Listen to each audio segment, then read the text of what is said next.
Bom dia, boa tarde, boa noite. Hoje eu vou fazer mais uma resenha de livro, dessa vez do livro Economics Structures of Antiquity, traduzindo Estruturas Econômicas da Antiguidade, do Morris Silver, que é um livro muito interessante por causa que ele refuta vários mitos econômicos de economistas famosos, como por exemplo Karl Polanyi e muitos outros que acham que na antiguidade não havia estruturas complexas de comércio e de mercado e que só havia um gigantesco controle estatal sobre tudo, daqueles que a gente costuma lembrar dos impérios clássicos, né, como o Egito Antigo, Babilônia, etc. E esse historiador ele prova que na real não era bem assim. Só que como esse livro tem aproximadamente 300 páginas e eu tentando resumir para fazer o roteiro do vídeo só consegui resumir em 130, provavelmente isso aqui vai virar uma série de vídeos de talvez até 10 vídeos. Então isso aqui é só a parte 1. Bom, vamos à introdução então. Em 1977, e muitas vezes desde então, o economista histórico Douglas North sugeriu que uma análise dos custos de transação, isso é, os recursos utilizados na troca de poderes de propriedade, incluindo custo de comunicação, aquisição e disseminação de informações, e concepção e execução de contratos, fornece uma estrutura útil para comparar economias antigas e modernas. Essa proposta continua atraente. Muito concretamente, custos relativamente elevados de comunicação teriam funcionado para reduzir o controle sobre parceiros comerciais, agentes e empregados, aumentando ao mesmo tempo o perigo da exploração monopolista, reduzindo assim a produção para aumentar preços e lucros. Da mesma forma, o nível tecnológico da sociedade antiga provavelmente operou para aumentar o custo relativo de definir e fazer cumprir reivindicações de propriedade.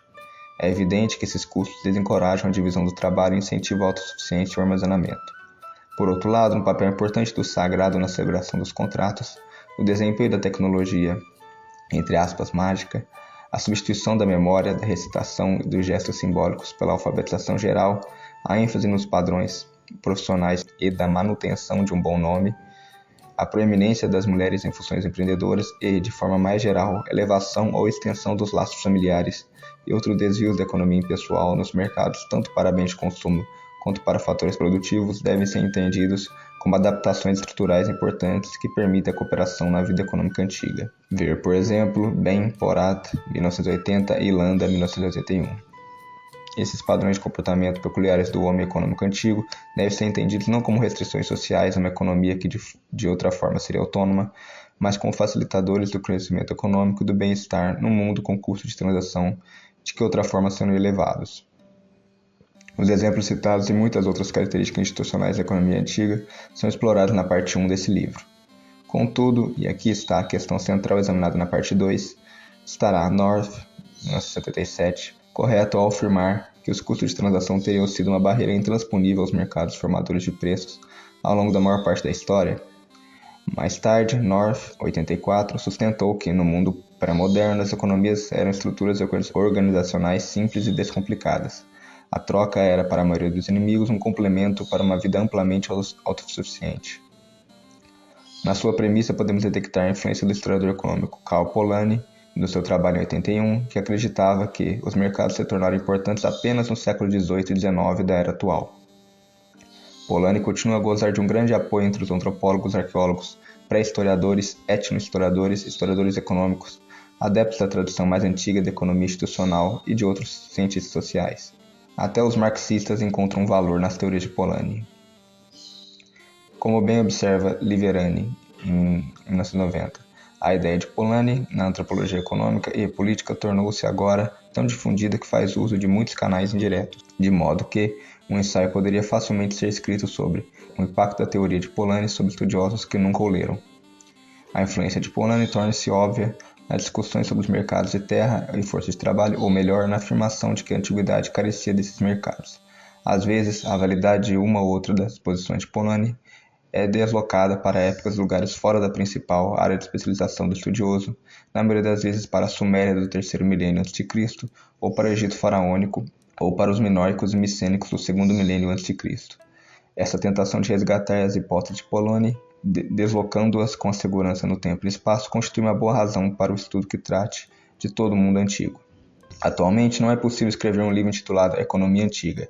Em vez disso, a parte 2 compara cuidadosamente as proposições ou afirmações empíricas de Polanyi com evidências disponíveis. É dada atenção crítica às visões econômicas dos assiriologistas Diakonoff, Leemans, Mário Liverani e J. N. Postman, dos egiptólogos Jacob Jensen e Wolfgang Helck e dos numerosos discípulos do ilustre estudioso clássico Moses Finley.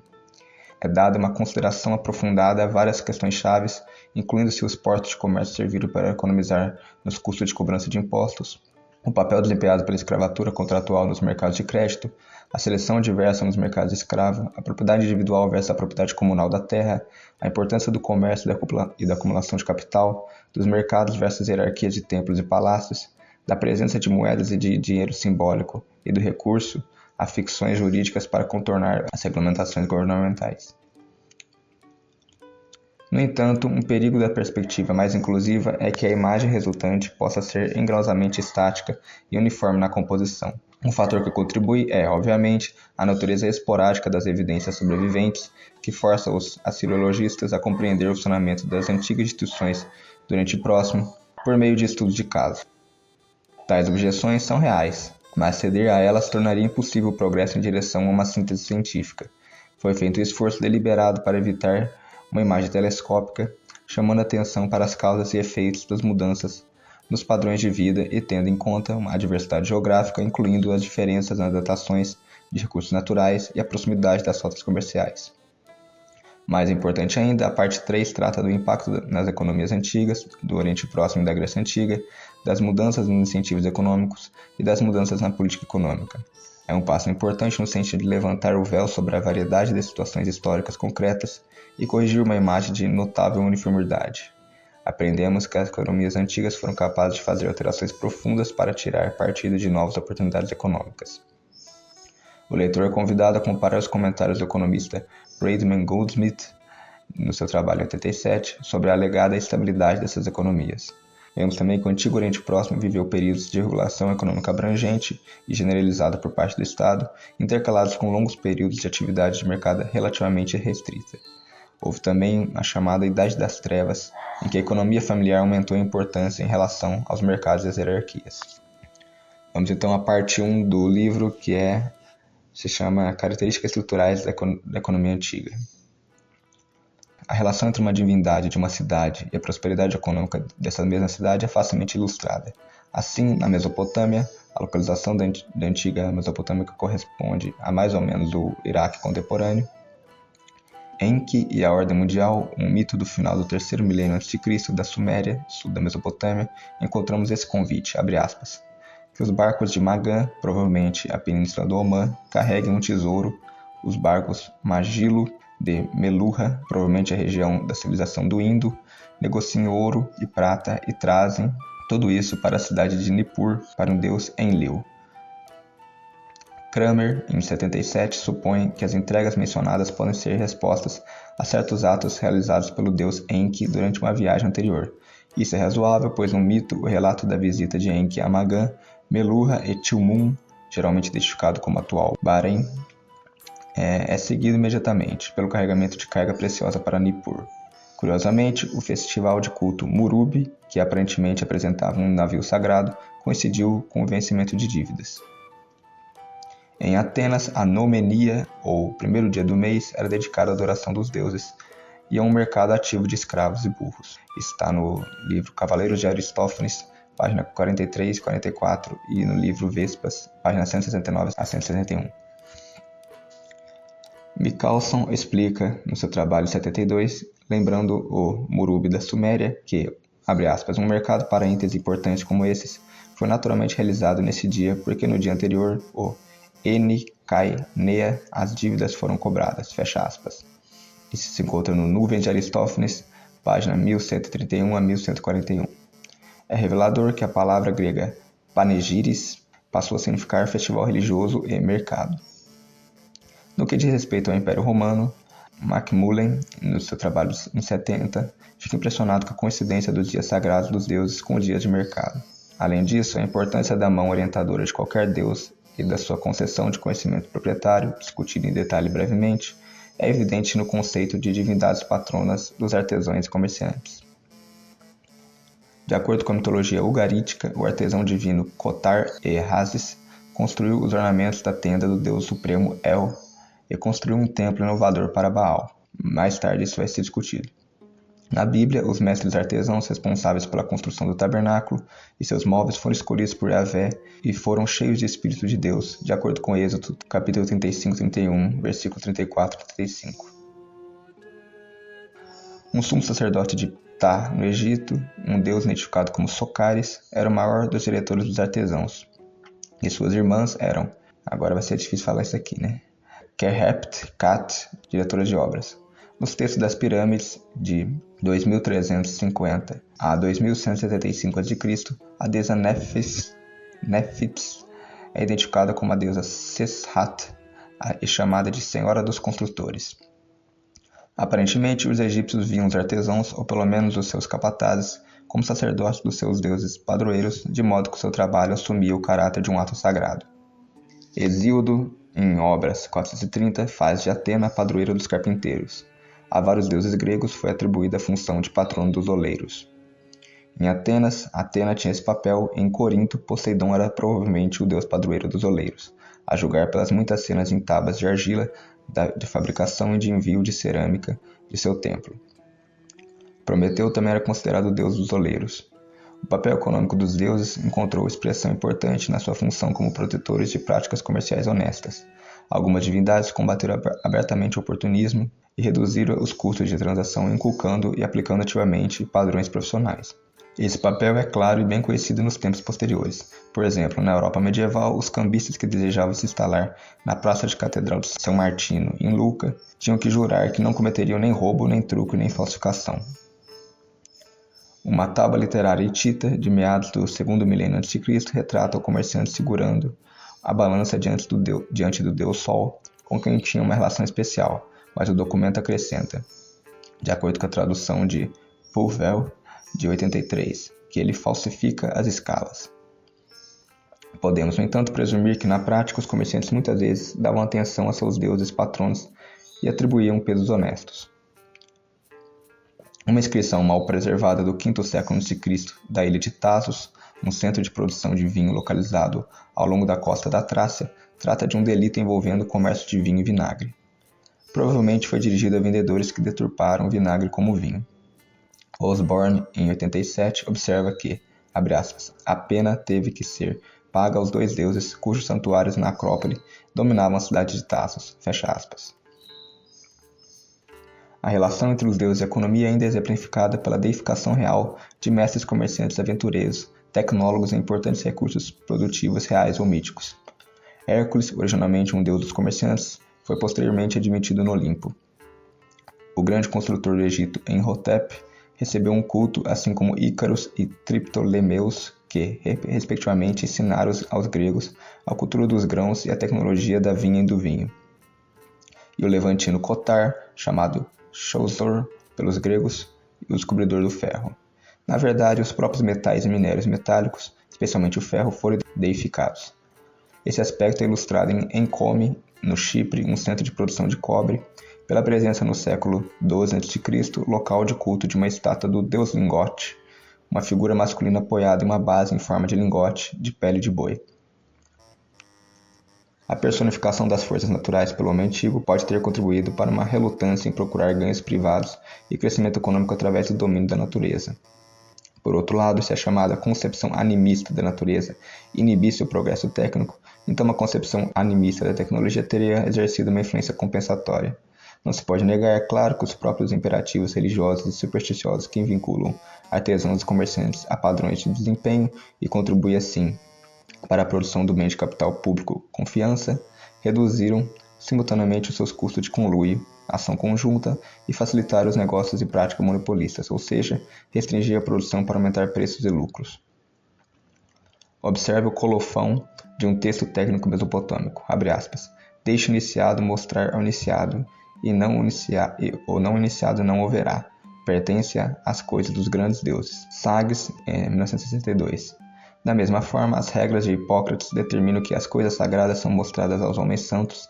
Tais coisas não são permitidas aos profanos, até que sejam iniciadas através dos ritos de conhecimento. Burkett, 92. Esses tabus não constituíam um conflito entre deuses e a inovação técnica, mas obviamente retardaram a difusão do conhecimento técnico.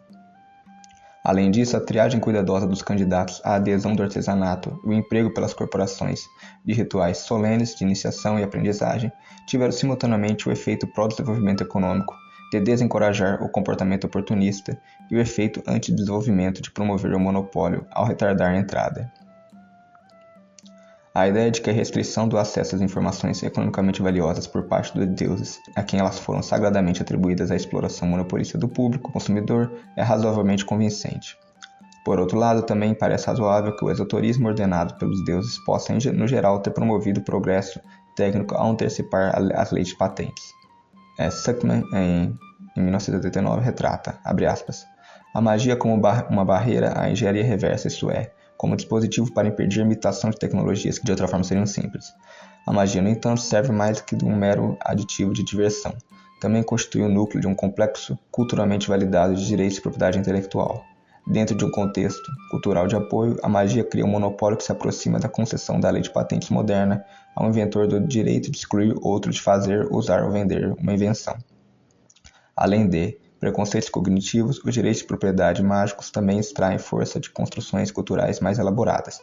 Em particular, uma mitologia do risco atenua a violação da magia, da mesma forma que a ameaça de litígio atenua a violação dos direitos de propriedade intelectuais ocidentais. B. Sincretismo como investimento em confiança. Nakata, em 71, sublinhou a importância do patrocínio de uma divindade imparcial que não se limitasse a qualquer localidade ou a qualquer grupo de interesse, para facilitar o caminho do comércio entre comunidades distantes. Em 1948, Rose, uma estudiosa da religião grega e romana, defendeu o mesmo ponto de forma mais concreta ao explicar a importação do deus grego Hércules para o Fórum Boarium de Roma. Abre aspas.